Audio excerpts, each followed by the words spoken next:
Internal circuitry of basal ganglia includes direct, hyperdirect and indirect pathway.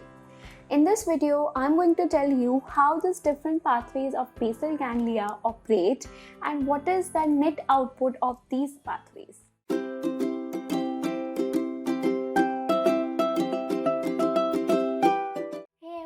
Welcome back to HM Learnings. I am Harshita, the creator of HM Learnings, where students come to clear their concept and to get the study material. Make sure that you have subscribed my channel. You can also follow HM Learnings on Facebook, Instagram and Twitter. We have also started uploading our slides on the SlideShare app. You can easily download and clip our slides from that website. Due to some technical issues we are not able to upload some of the slides of some previous videos, but as soon as the technical issue will resolve, we are going to upload every video slides there, and we will share the link of each video slides in the description box of that video. So with this, we are going to start our today's video, that is about the internal circuitry of basal ganglia, which basically includes the direct pathway, indirect pathway and the recently discovered hyperdirect pathway. So what I mean, or what do you mean by internal circuitry? So if you remember, in the previous video we have already seen the anatomy of the basal ganglia. In that we have seen the different nuclei of the basal ganglia, what type of the neurons are there and what type of the neurotransmitters they are going to release, and the reentrant loop as well. In that we have seen about the efferents and the efferents. So basically, when the efferent, which is coming from the cerebral cortex and from the brain stem, so when the efferents are coming, so these efferents, how these efferents will be processed inside the basal ganglia. So those efferents are processed by the three pathways, by the direct pathway, indirect pathway and the hyperdirect pathway. And then after getting processed by these different pathways of the basal ganglia, what is the net output which acts as an efferent going back to different areas of cerebral cortex or the brainstem. Okay, so now one by one we are going to see different pathways.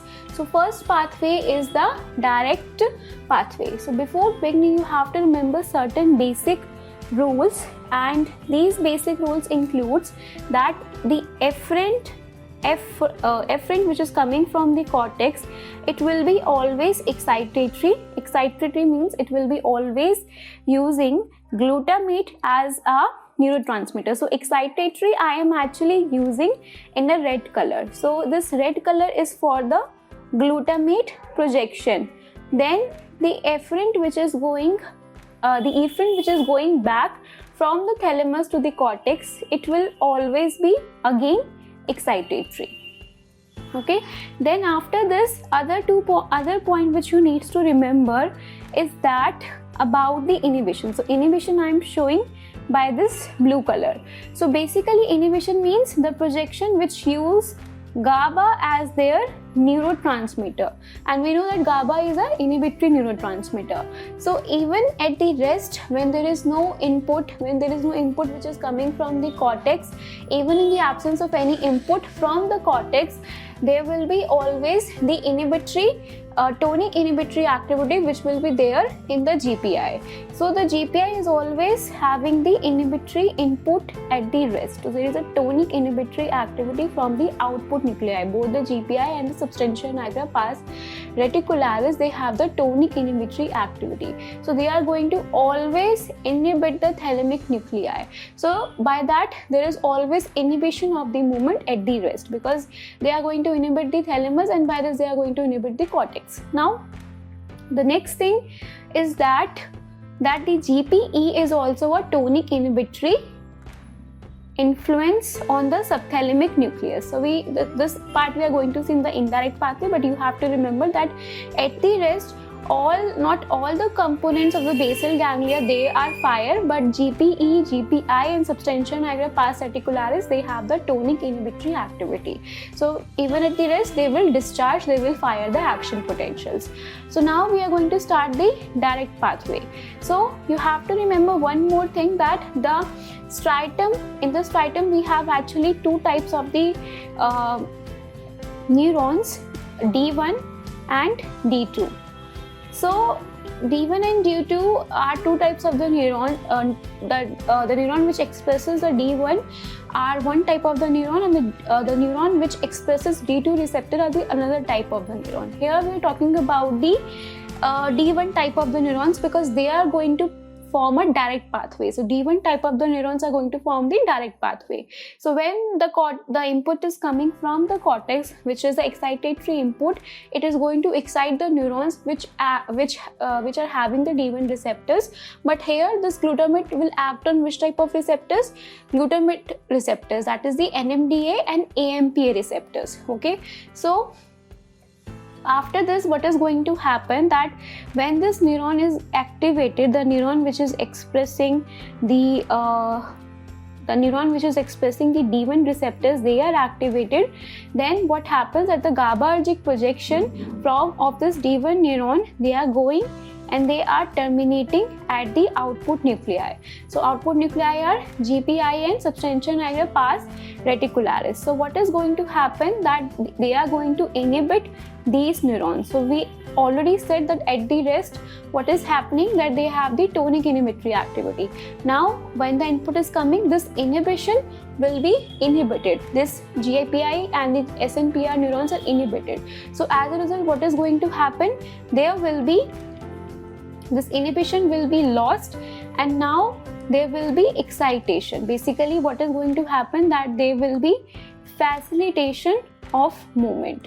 So by this you can say that the direct pathway, the net output of the direct pathway is the facilitation of the movement, because GPI, basically the output nuclei, they have the tonic inhibitory activity even at the rest. So when the input is coming from the cortex wants to do something, some action initiation is there. So at that time the cortical input will excite the striatal neurons, and striatal neurons will inhibit this tonic inhibitory action of the output nuclei, which will cause a facilitation of the movement. Now another point is that we are going to remember is that the dopaminergic projections are also there. So dopaminergic projections are basically coming from the substantia nigra pars compacta. So these are what?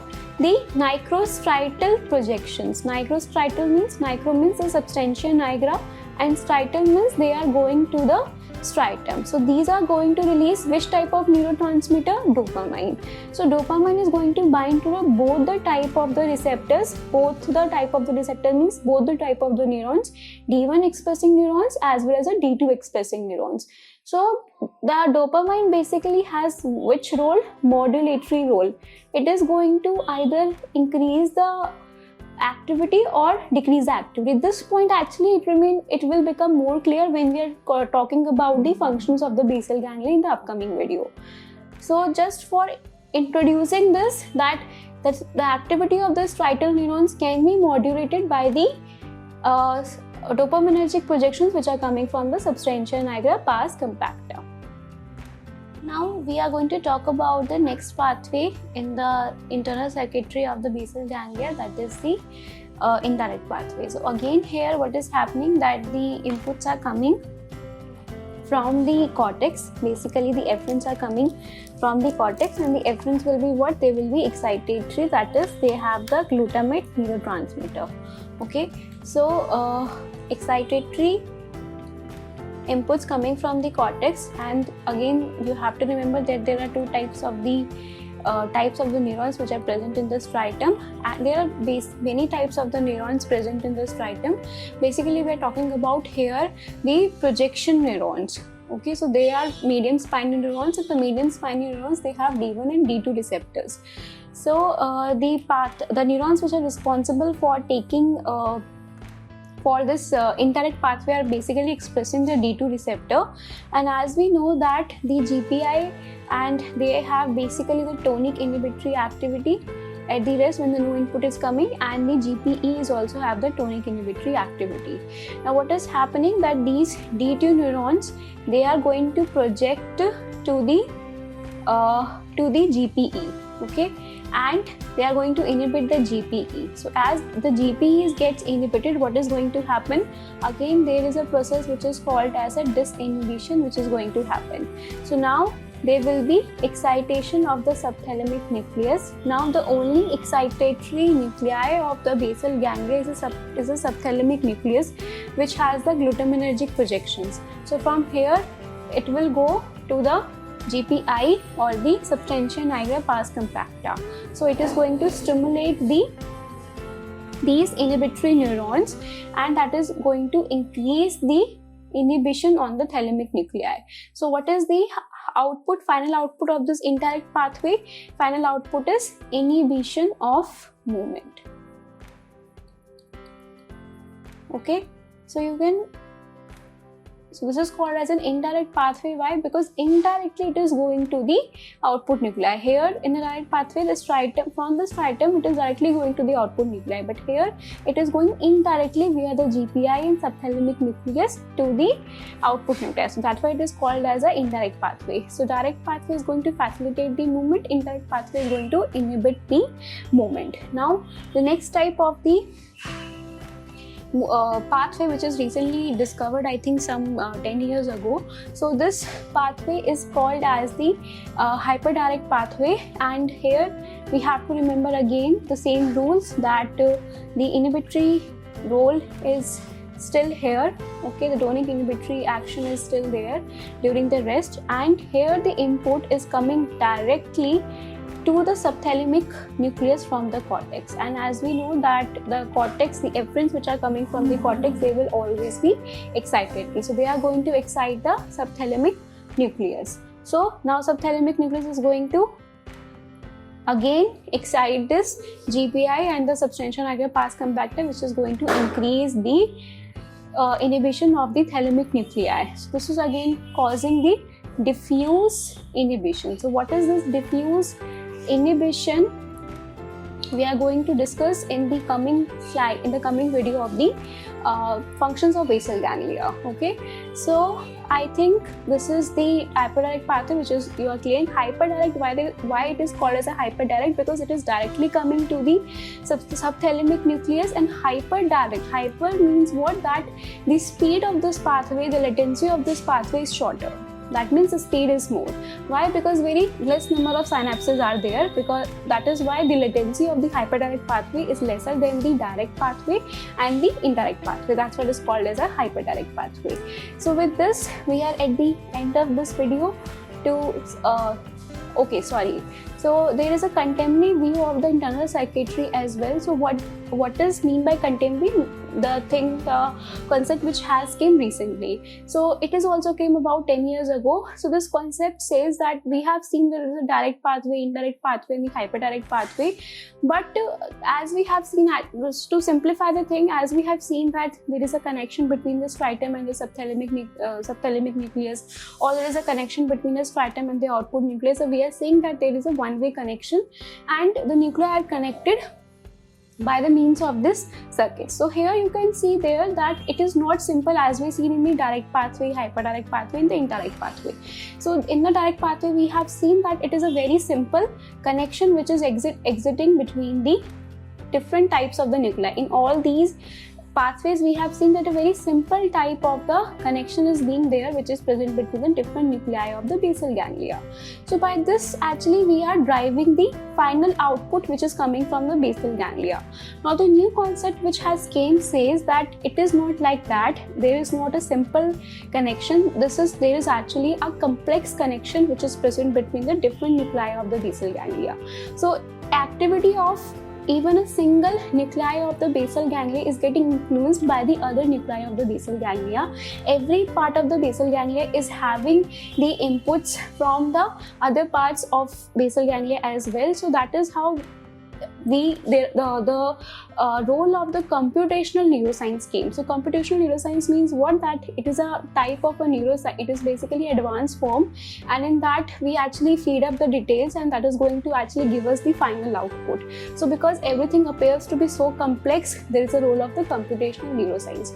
So in simple words, you can understand that earlier it was thought that there is a simple relation between the different types of the nuclei, so we can actually drive the final output. But now it has been said that there is not a simple relation, there has been a complex interconnection between the different nuclei of the basal ganglia. So by this diagram you can see that there is a complex interconnection present. Okay, so now we are finally at the end of this video.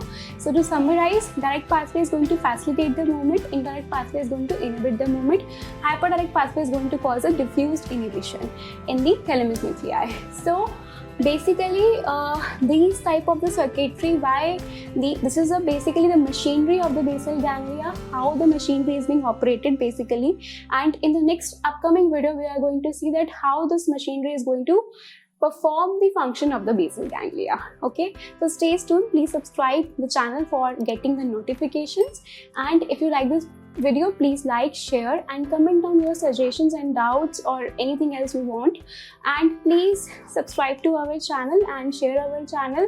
Till then, keep learning.